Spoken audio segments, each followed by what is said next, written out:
Alright, Shalom. Call all y'all about Shem Shah. Shalom to the left.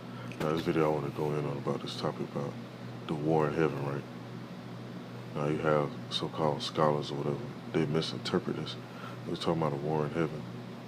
It's not talking about the angels looking at the Most High and trying to throw him off his throne and all that. It's not talking about that. The war in heaven is talking about how they actually use these planes, the terminology that they use for these planes. And when I was just online the other night, just sipping a little strong drinking, and I happened to stumble across this, and I'm gonna make a lesson on this. So it says the U.S. AF, which is the United States Air Force, is testing the deadliest rapid dragon bomb. Now you go into these scriptures. It says in the book of Revelation, chapter 12, verse 7, and there was a war in heaven. Michael and his angels fought against the dragon, and the dragon fought and his angels. Now, another term for some of those military jets, part of the Air Force, I want to say it's called Blue Angels, if I ain't mistaken. Let me pull it up real quick. Let me see. I don't want to misquote it. Let me make sure I pull it up the right way though.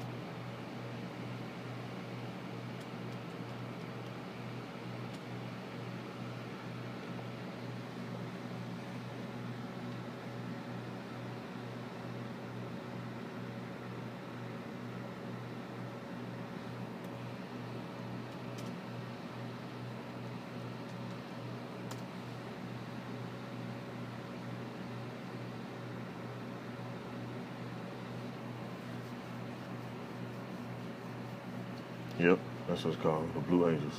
It says the Blue Angels is a flight demonstration squadron of the United States Navy formed in 1946. The unit is the second oldest formal aerobatic team in the world after the French Patrouille de France.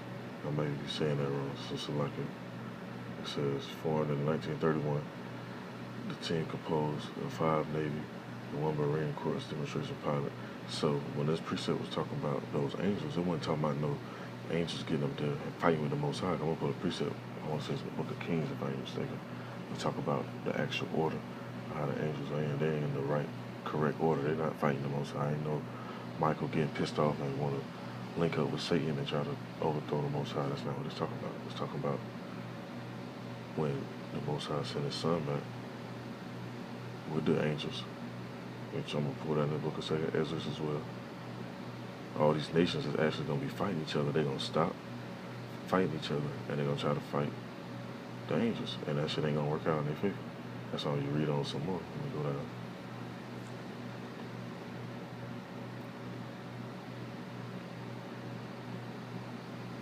Read on some more. I'm gonna just read it back at 7. It said, and there was a war in heaven. Michael and his angels fought against the dragon, and the dragon fought and his angels and prevailed not. Neither was their place found any more in heaven. It says, and the great dragon was cast out. And see, this is where people get twisted up right here. It says, and the great dragon was cast out, that old serpent called the devil. And Satan was deceived the whole world. He was cast out into the earth, and his angels were cast out with him. Now, they'll see them be like, oh yeah, the fallen angels and all that. That's not what that's talking about. That's talking about this actual event that's going to take place. It's going to be a military event and a spiritual event that they're going to be fighting against spiritual vehicles. You read the book of Ezekiel, they tell you that those vehicles move wherever the spirit goes. So if the angel wanted to go one way, it's going to go that way. If you want to go down, it's going to go down. If you want to disappear, it's going to disappear. That's just how it goes. Let me find this other precept in the Book of Kings.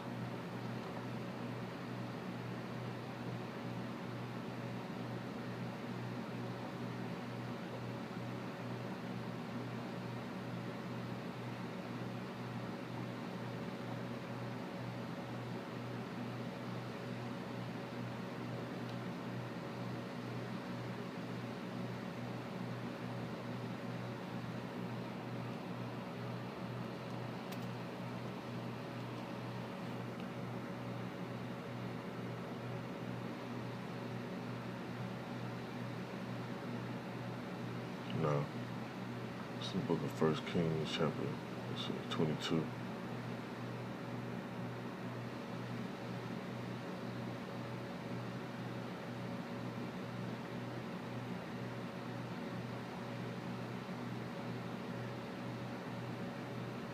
Let's see, I want to start at. I want to start at verse 19. It says, and he said, hear thou therefore the word of the Lord.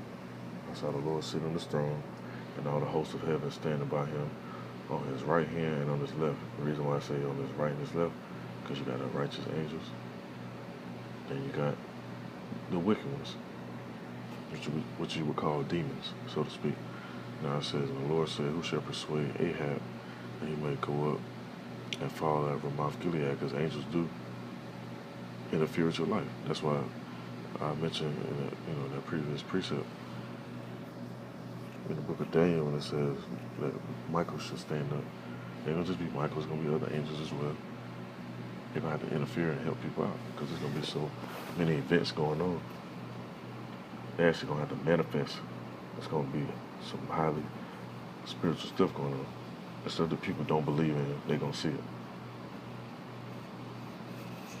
It says, and one said on this manner, and another said on that manner. And there came forth a spirit and stood before the Lord and said, I will persuade them. So he didn't just say, I'm just going to do whatever the hell I want to do. They had to get permission. It says, and the Lord said unto him, wherewith? And he said, I will go forth, and I will be a lion spirit in the mouth of all his prophets. And he said, thou shalt persuade him and prevail also. Go forth and do so. He allowed him to do that. He allowed that spirit to go do that. He didn't just, ain't no spirits, ain't no angels out there fighting the Most High and just coming down here and doing the hell they want to do. It don't work like that. God says, now therefore, behold, the Lord, I put a lion spirit in the mouth of all these thy prophets, and the Lord has spoken evil concerning thee. And that's just one account. Read the book of Job. Let's go to that since I'm thinking about it. Then I go to 2nd Ezra.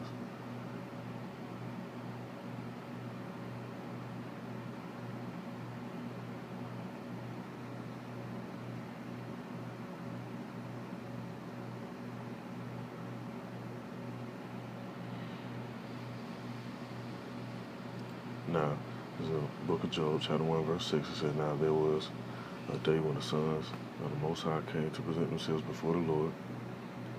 And who is one of his sons? Satan. He's just one of his sons on the left-hand side. Just like some people, hey, now, you got kids. People have kids. You got kids, they just go do good. They go through school, they don't get in no trouble. And you got your one set of kids, maybe one or two. They just fucking up, doing all type of shit they ain't got no business. It's just how it be sometimes. Now it says, and Satan came also among them, and the Lord said unto Satan, whence comest thou? And Satan answered, the Lord has said, from going to and fro on the earth, and from walking up and down in it. And the Lord said unto Satan, hast thou considered my servant Job? And there is none like him in the earth, a perfect and upright man, one that feareth for the Most High and escheweth evil. And Satan answered, the Lord has said, if Job fear Yahweh for naught, hast not thou made a hedge about him, and about his house, and about all that he hath on every side? Thou hast blessed the work of his hands, and the substance is increased in the land. And put forth thy hand now, and touch all that he hath, and he will curse thee to thy face. And the Lord said unto Satan, behold, all that he hath is in thy power, only upon himself put not forth thy hand. So he basically gave him permission to go do just that. You couldn't kill him, but you can go touch his other stuff though. Then it says, so Satan went forth from the presence of the Lord. And so it wasn't no fight up in no heaven. Satan fighting the Most High. He came in the midst of the other sons, the other righteous one as well. He had a job to go tempt Job. Then he had the other angels. They don't mention it here. But if you're spiritually inclined, those other angels was going to make sure other people was helped. Had that hedge around them to make sure they were safe. Because Job had a hedge around him. And the only reason why he had that hedge because those righteous angels was making sure he was safe. Like I say in the book of Psalms, the angels of the Lord encamp round about them that fear thy holy name. So you have angels that's going to make sure you're safe. Then you got them angels that's on the left-hand side that's going to come ruin your shit. Now let me go into the book of 2nd Ezra, and I'll let this video play. And it's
That's in the book of 2nd Ezra, chapter 13. Let's see how I started. We'll go to the whole chapter.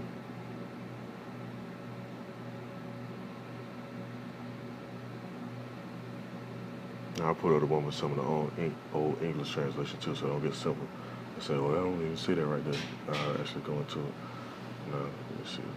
Let's start out.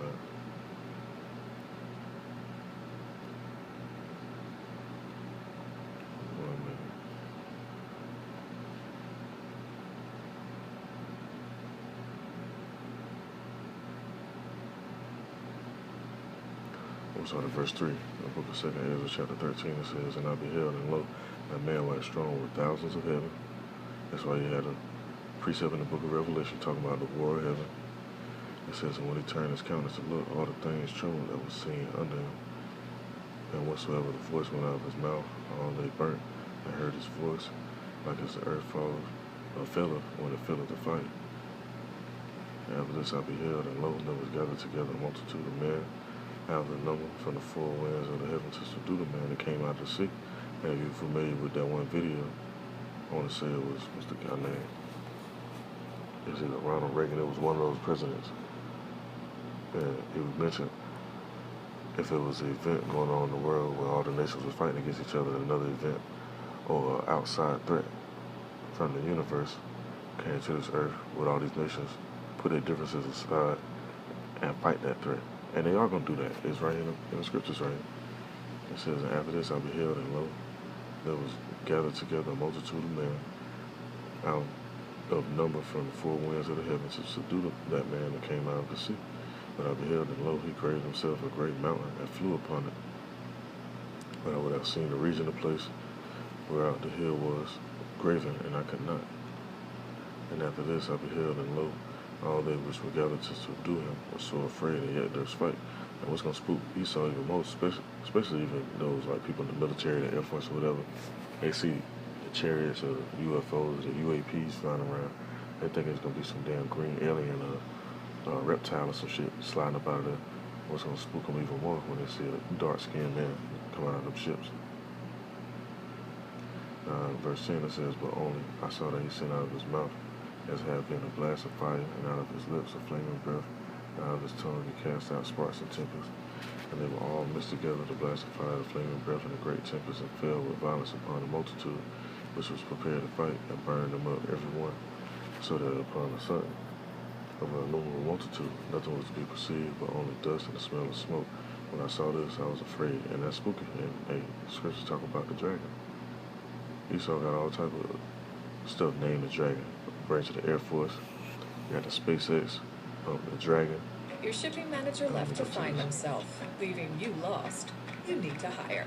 They put the name on this, the symbol with the eagle, them sitting in nest among the stars. That's Esau, man. That's these Edomites.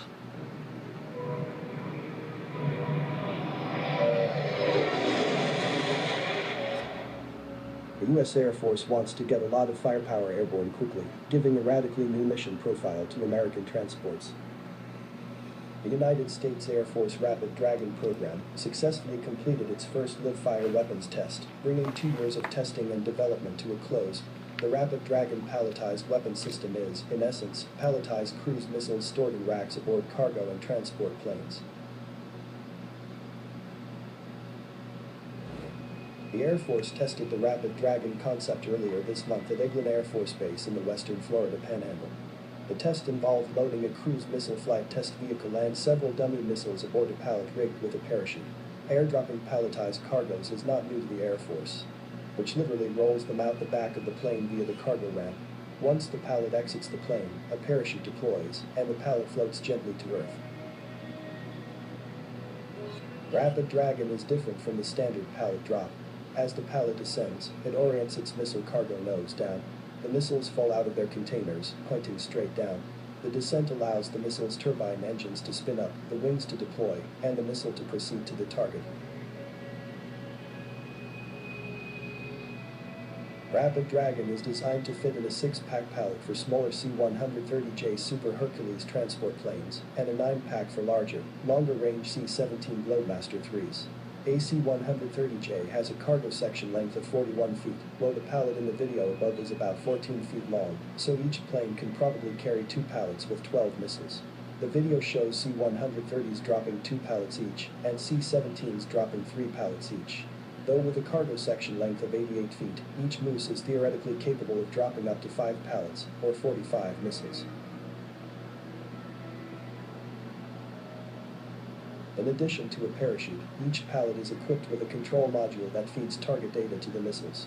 Aircrews will be able to load target data into planes mid-flight, allowing for changes in plans as the battle rages on. If the plane's targets are destroyed during the mission, Air Force battle commanders could reroute the missiles to new targets. The main missile envisioned for Rapid Dragon is the AIM-158 Joint Air-to-Surface Standoff Munition Extended Range, JASSMR. JASSMR is a stealthy land attack cruise missile, capable of penetrating defended airspace, flying around enemy defenses to strike targets with a 1,000-pound WDU-42B penetrating warhead. The missile has a range of 621 miles. You see, all that shit sound good when when you hear that, you ain't familiar with this. And it says, once again, and I end this up. In verse 11, 2nd Ezra chapter 13, it says, and they were all mixed together, the blast of fire, the flaming breath, and the great tempest, and fell with violence upon the multitude, which was proceeded to fight, and burned them up every one, so that upon the sudden of an innumerable multitude, nothing was to be perceived but only dust and smell of smoke. And that's spooky, man. You gotta think about it. You see this shit right here. Like, damn, what can top that? You got a damn plane dropping many planes out just flying and blowing shit up. But the Most High got something that can top this stuff and turn that shit to dust and smoke. So I just want to bring this up, touch on the topic about the dragon, actually what it really is, and what it's going to when you read the book of Revelation. Out of one, righteous out is edifying, call all Yahweh Hashem, Shalom to the left.